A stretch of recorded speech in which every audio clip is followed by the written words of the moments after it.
కోనసీమ జిల్లాలో ప్రబల తీర్థం ఘనంగా మొదలైంది. 400 ఏళ్లకు పైగా ఈ ఆనవాయితీ కొనసాగుతుంది. జగ్గన్న తోట ప్రబల తీర్థానికి ప్రత్యేక గుర్తింపు ఉంది. ప్రబల తీర్థాన్ని ప్రభుత్వం తొలిసారి రాష్ట్ర పండుగగా గుర్తించింది. ప్రబల తీర్థానికి భక్తులు భారీగా తరలివస్తున్నారు.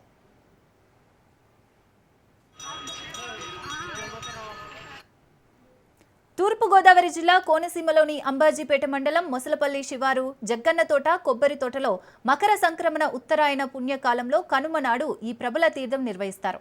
అత్యంత ప్రాచీనమైన ఈ తీర్థంలో కోనసీమ చుట్టుపక్కలున్న 11 గ్రామాల ప్రభలు పాల్గొంటాయి.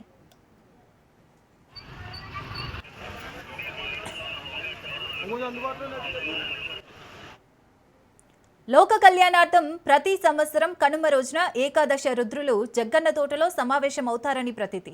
సుమారు 400 సంవత్సరాల క్రితం 17వ శతాబ్దంలో కనుమ రోజున ఏకాదశ రుద్రులు లోక కళ్యాణార్థం జగ్గన్న తోటలో సమావేశమై లోక పరిస్థితుల గురించి చర్చించారని అప్పటి నుంచి కనుమ రోజున జగ్గన్న తోటలో ప్రబల తీర్థం నిర్వహించబడుతుంది.